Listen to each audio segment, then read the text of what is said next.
Hi there, I'm Lorraine, and my family tried to erase me quietly. First with whispers, then with public shame.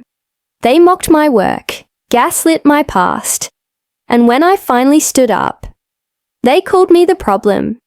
But the worst betrayal came with a smile and a lie that nearly cost me everything. What happens when speaking the truth means losing everyone? Have you ever felt like the outsider in your own family? What would you do if your silence was mistaken for weakness? Also, what time are you listening to this? And where are you watching from? Drop it in the comments. I'd love to know. The snow outside felt like the sky was unraveling, one silent flake at a time. I parked by the edge of my parents' Vermont driveway, engine ticking softly as it cooled. The warmth inside the car almost enough to make me stay, but I stepped out, boots crunching over ice. The kind that hides beneath the powder, just enough to trip you when you're not looking. The house looked just like it did when I was 12. That red wreath on the door, chipped in one corner. White lights blinking a little too fast. Laughter trickled through the frosted windows. Muffled and familiar. I adjusted my coat and walked in. The smell of cinnamon and regret hit first, then voices. My cousin was retelling some story, probably about her wedding in the Bahamas. My mother looked up from the kitchen and smiled. Thin, practiced. "Lorraine," she said. "You made it." I nodded. Would have hated to miss the annual performance. Before she could reply, I walked toward the dining room. My seat was still at the far end, strategically placed near the kitchen so I could help without being too visible. The table was already set, wine glasses gleaming under chandelier light. I sat down and let the hum of the house wash over me, like static. A voice whispered near the doorway, too soft for anyone but me to hear. "Hope she doesn't embarrass us again," my mother murmured to Aunt Carla. The sentence didn't punch. It sliced. Quiet. Precise. The smile stayed on my lips, but my jaw ached from the tension. 16 years ago, she said something similar. After I dropped out of design school, "We'll just tell people she's finding herself." It stuck, like a label you don't get to peel off. Dinner began. Madison, my younger sister, raised her wine glass. "To family," she said. "And to second chances." Laughter. Forks clinking. And then she reached into her handbag and slid a thick envelope across the table toward me. "I know things haven't been easy," she said loudly, smiling with her whole face. "It's not charity. Just help from your successful little sister." The table paused. I stared at the envelope. My fingers didn't move. I didn't say thank you. Instead, I tucked it beside my plate, like it was a dinner roll. "Oh, Lorraine," my aunt chirped. "That's so thoughtful of Madison. She's always been the generous one." I nodded slightly, letting the words land, like cold rain on stone. They didn't know I spent 3 years developing an AI tool that now silently powers e-commerce platforms they use daily. I turned down a full-time job last year to build my own name. None of them knew. They never asked. Last Christmas, my cousin offered me a desk job at her boutique. Said it'd give me structure. I remember nodding then too. After dessert, I excused myself. The guest room was still the same. Twin bed, lavender sheets, and that ceramic angel lamp I always hated. I sat on the edge of the bed and finally opened the envelope. Cash, stacks of it. Crisp bills. No note, no check. Just pity printed by the US Treasury. I stared for a long moment, heart thudding. Then I tore it in half, slowly, deliberately. Let the pieces fall to the floor. This time, I wouldn't swallow the shame. Let them choke on their assumptions. I opened my laptop. The screen glowed against the dark. I clicked into my inbox and began typing to editorforbes.com. Subject: the family business that never knew I existed. The smell of burnt toast greeted me before I made it to the kitchen. The kind of smell that lingered, even when the air had moved on. I stepped lightly, barefoot, the floor cold beneath me, as I passed my father's office. He didn't hear me. He was laughing softly, eyes fixed on Madison's LinkedIn profile. Her smiling headshot glowed across the screen like a billboard for perfection. I kept walking. In the kitchen, Madison was arranging fruit on a platter, like it was a performance. Daniel poured mimosas with exaggerated flair. No one mentioned the envelope. No one asked why I left early. I slipped into a seat at the far end of the table, exactly where they'd placed me last night. My smile came easily this time. Thin, deliberate, like a blade held at the throat. Dad stood, raising his glass. "A toast," he began, voice loud enough to halt the room. "To the real achievers in the family. Madison, Daniel, you two make us proud every single day." The silence afterward was sharper than his words. Champagne bubbles hissed like whispers. No one dared say aloud. I didn't blink. I lifted my glass and drank. Daniel chuckled. "Lorraine, maybe next year you'll make a card that pays the bills." "Huh? Sure," I said. "Maybe I'll even sign it with my real net worth." That shut him up. Later, Aunt Evelyn cornered me near the fireplace, clutching her mug like it was a stage prop. "You must be good at pretending poor," she said with a syrupy smile. "All those gifts you brought. Impressive considering." I smiled back. I like to keep people guessing. 16 years ago, Evelyn offered me a job. Front desk at her spa. "So you won't feel so aimless," she'd said. I declined. That same week, I landed my first licensing deal. 75 grand. Quiet money. The kind that doesn't need applause. I left the room before my voice cracked. Outside, the snow was falling again, heavier now. I walked across the backyard, boots sinking deep. The cold snapped at my skin, but it cleared the fog from my mind. I remembered my first exhibit. Gallery lights dimmed. Only the canvas screens glowing. No speeches. Just nods. Applause so soft, it felt like a heartbeat. I pulled out my phone. The email to Forbes still sat in drafts. I didn't send it, but I opened my press kit, updated it, changed the subject line. They think silence is surrender. I let them think that. I was just sharpening the blade. Back inside, Madison was waiting. She slipped a folded note into my hand. "Just in case you need it," she said, squeezing my arm. "You don't have to suffer for your art." I didn't. Answer. Upstairs, I burned the note in the fireplace, watched the flames consume the numbers. Another offer disguised as love. Another attempt to buy my submission. The phone buzzed in my coat pocket.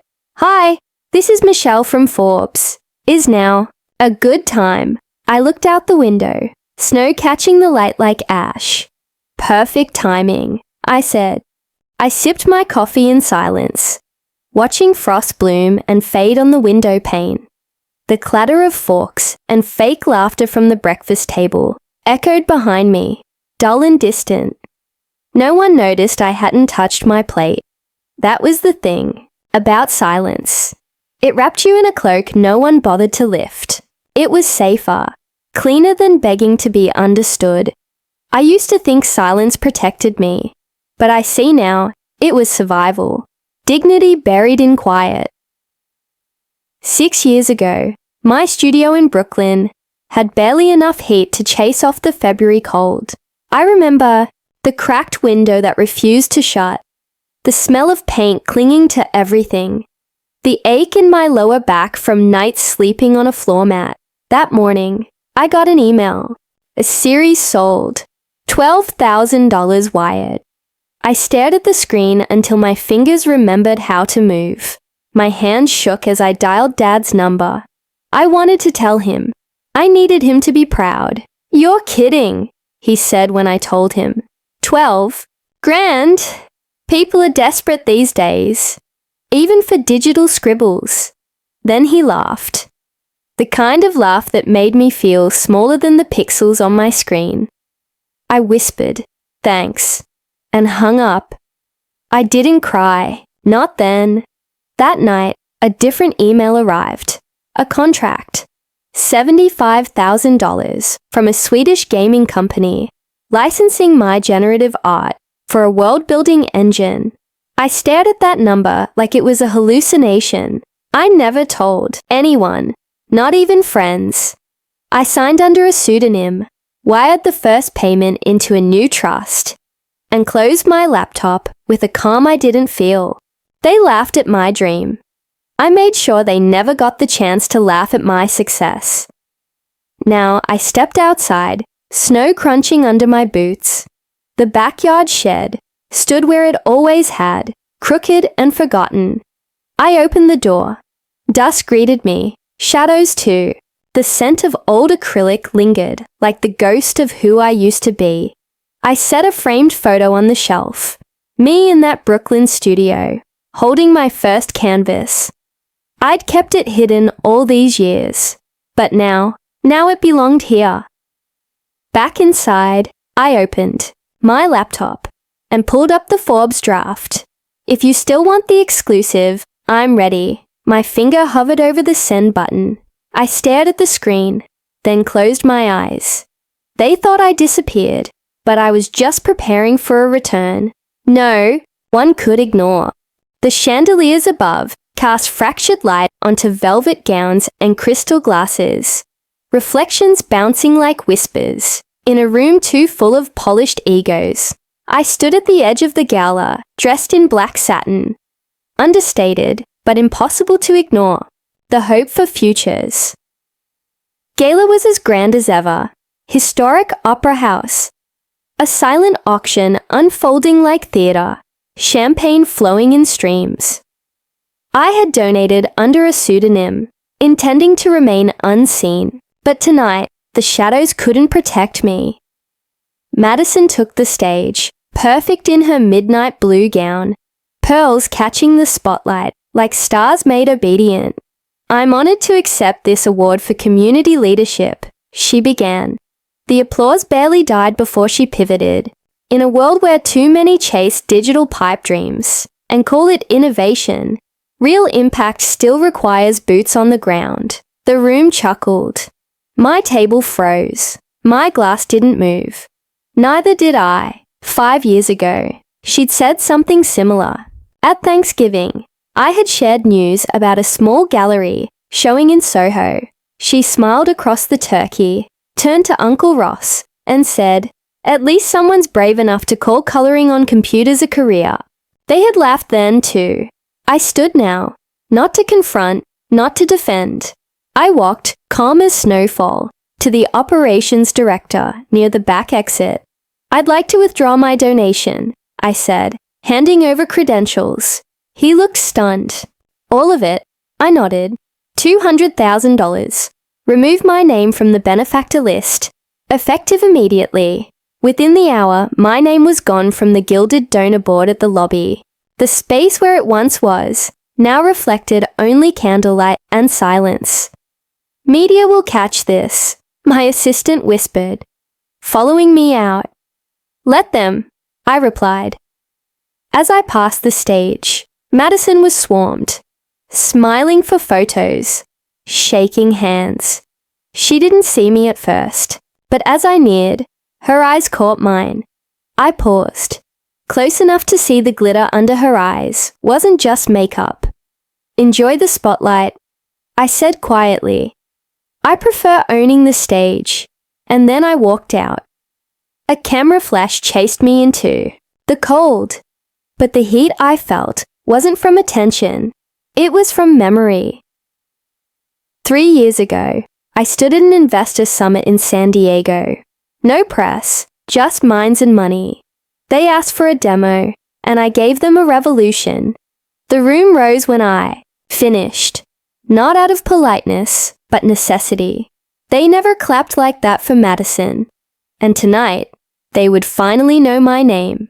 The rooftop restaurant glittered under the Sunday sun. Glass walls flashing like mirrors, held too long to the light. The city sprawled beneath us. But the only view I cared about was the battlefield around that glossy white table. Richard greeted me with that over-polished smile, the kind he wore like a weapon. "Glad you came. Everyone missed you," he said, pulling my chair out like a magician unveiling a trap. I sat, careful not to show the tension curling in my shoulders. The table was already buzzing. Mimosas, eggs Benedict, and family performance on full display. I could almost hear the script before it was read. He didn't wait long. "You know," Richard started, swirling his glass. "It's been tough not having Lorraine around for holidays. We've all tried to be there for her, despite the mood swings." The air around the table stiffened, like elastic about to snap. A cousin chuckled, unsure. Madison looked down at her plate. "She's always been private," Dad offered, eyes not quite meeting mine. "And strong," I added, my voice calm. "That's what you meant, right? Private and strong," Richard smirked. "Of course. We've all just wanted to help." I reached into my bag and pulled out a navy blue folder, placed it gently at the center of the table like a peace offering from someone who had already survived the war. "You said I've been distant, that I've refused support." I slid the folder open, neatly arranged. Emails, bank transfers, texts. Proof of what I had done and what they had ignored. Here's your help, your support. Unreturned calls, ignored offers, lies dressed as concern. I tapped the timeline. This is the truth. For anyone at this table still interested, silence. It spread like fog. Richard cleared his throat. "Lorraine, no." I looked at him, really looked. "You don't get to narrate my life anymore." 16 years ago, he'd blamed me for the broken garage light. I hadn't even been home, but Dad believed him.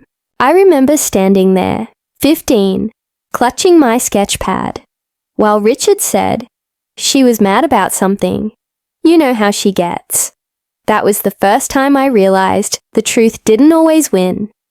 Sometimes it had to be built brick by brick, until it crushed the lie beneath its weight. Now, that weight sat in the middle of the table, undeniable and cold. I rose without touching my food. As I walked away, no one moved. No one tried to stop me. The elevator doors opened, sleek and silent. Before they closed, I caught Dad's reflection in the glass. Still sitting, still silent, my phone buzzed. A new message. "We need to talk. Urgently." The sender, Aunt Celeste. I was halfway through reviewing a deposition when the knock came. A sharp rap on the glass wall of my office. Maya, our junior associate, poked her head in. "The partners want to see you, right now." The word now held weight. I saved my file and walked down the corridor, heels striking the marble with more certainty than I felt. Inside the boardroom, it was unusually quiet. Davis cleared his throat first. "Lorraine, we received an anonymous complaint, alleging misconduct. During the Ellis trial," I blinked. Misconduct. Nothing concrete. But they referenced an ethics breach. Said, "More evidence may surface soon." I didn't ask who. I didn't need to. I felt it. Like smoke before a fire. Richard, back at my desk. I texted, "Lena, my old paralegal friend. Need a favor." Discreet. By evening, she called back. Burner email. But the VPN address? It pinged off a network owned by a holding company. Guess who runs it? My chest tightened. Say it. Richard Barnes Holdings. The name felt like a bruise pressed too hard. 16 years ago, he sabotaged my summer internship. I'd overheard him on the phone telling my supervisor I was too emotional for law. I'd brushed it off, naive enough to believe it wouldn't happen again. That was mistake one. I opened my personal records. The folder no one knew about. It was all there. Every petty, underhanded maneuver. Dated, logged, cross-referenced. The next morning, I met with my own attorney. By lunchtime, we filed for a temporary restraining order, citing emotional and professional abuse, ongoing for over a decade. The public docket updated at 1:14 p.m. By 2:07, legal Twitter had it trending. By 5:30, I had 4 messages from other women. 2 had worked under Richard. 1 had dated him. 1 was his ex-wife. They all started the same way. Thank you. That night, the wind howled against my apartment windows, like it wanted in. I stood in the living room, staring at the skyline. Phone buzzing with fallout. He thought I'd stay silent.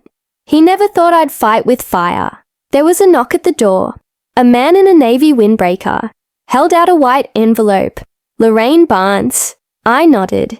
You've been served. Aunt Mabel's lakeside home looked like something out of a lifestyle magazine. Freshly stained deck. Wind chimes whispering over the water. Kids laughing in the distance. But the moment I stepped onto the patio, the air thickened. Richard was already holding court near the grill.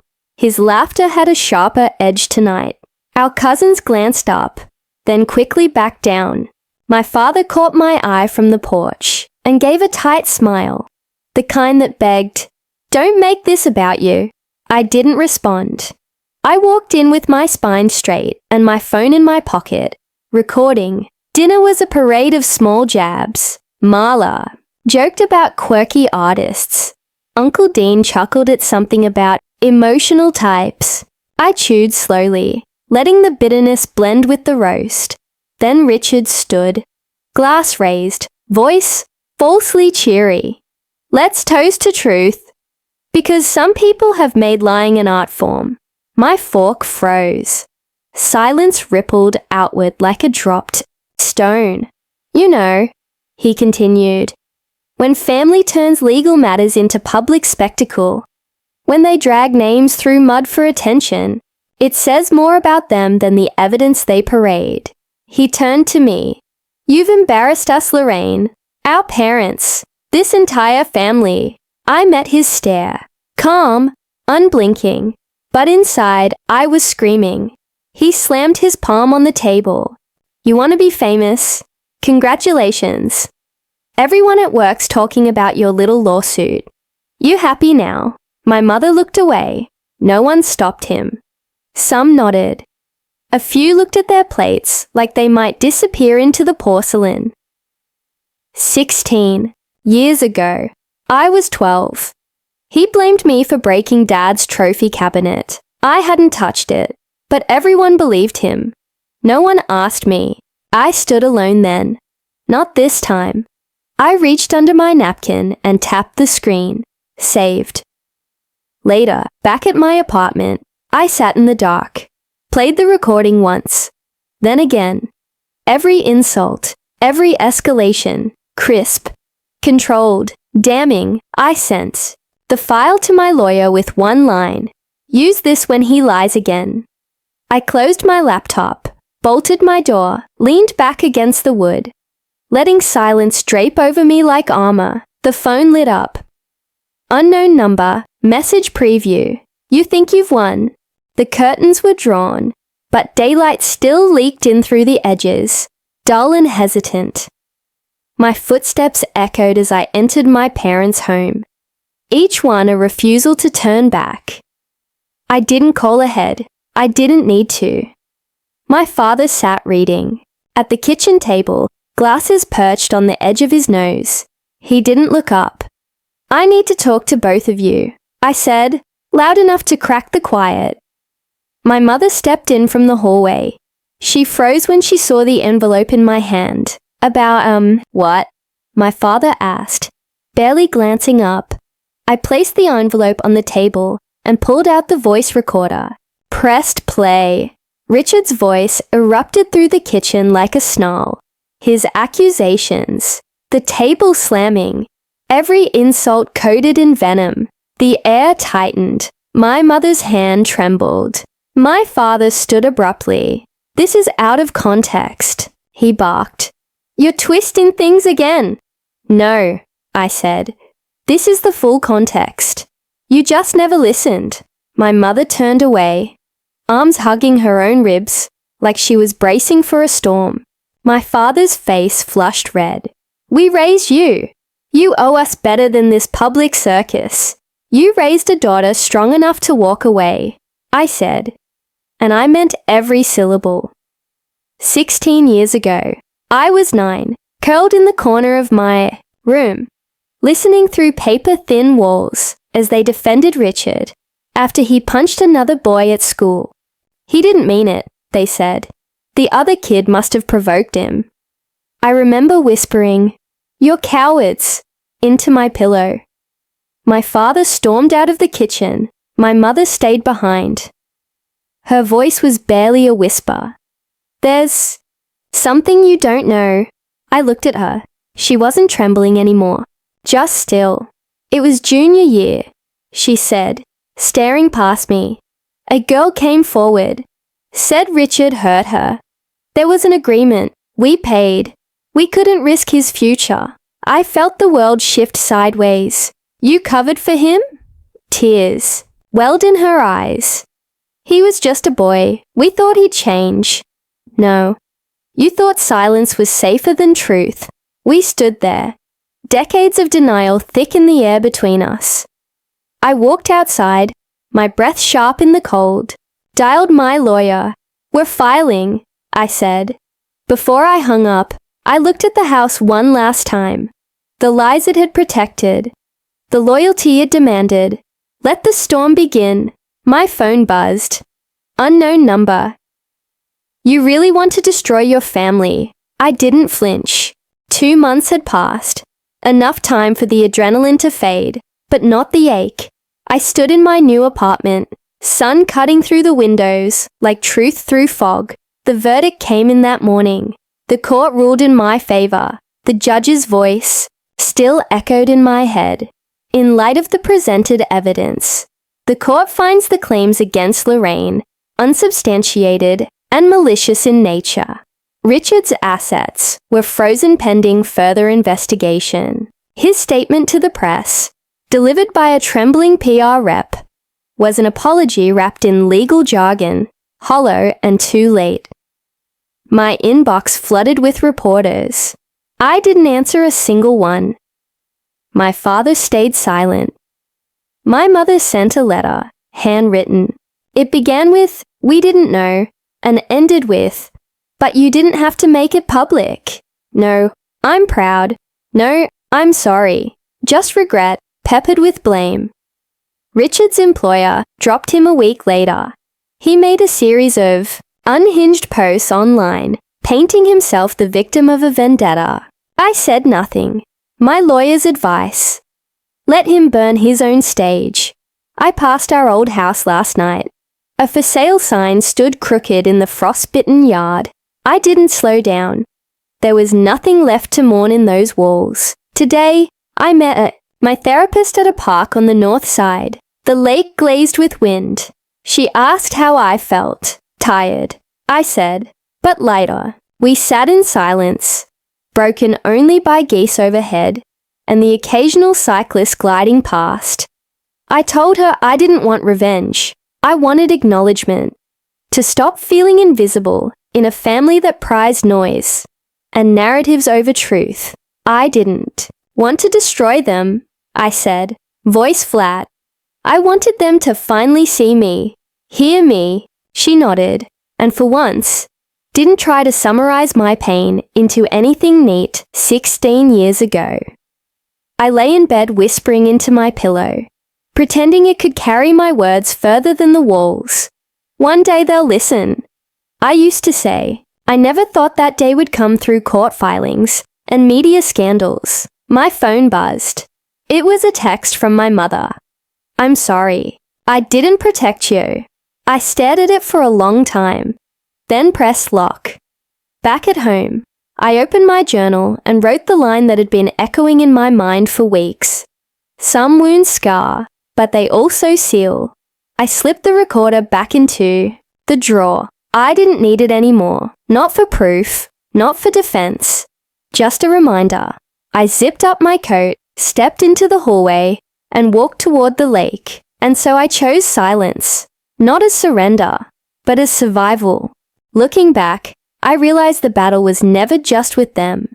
It was with myself. With the silence I once believed was safer than truth. If there's one thing I've learned, it's this. Your voice matters. Even when it's shaking. Especially when it's shaking. We grow up thinking family always means protection, but sometimes choosing peace means stepping away from those who refuse to see us. That choice doesn't make you cruel. It makes you free. So now I'd love to hear from you. Have you ever had to walk away from something you thought you couldn't live without, only to find your own strength on the other side? Let's talk about it in the comments. And hey, if this video spoke to your heart, if you felt seen, heard, or simply moved, drop a 1 in the comments, or let me know where you're watching from. If it didn't quite land with you, I'd still love your thoughts. What would you have done differently? And if you'd like to hear more stories like this, stories that dig deep, challenge the silence, and empower healing, be sure to subscribe to the channel. You never know which one might feel like it was written just for you.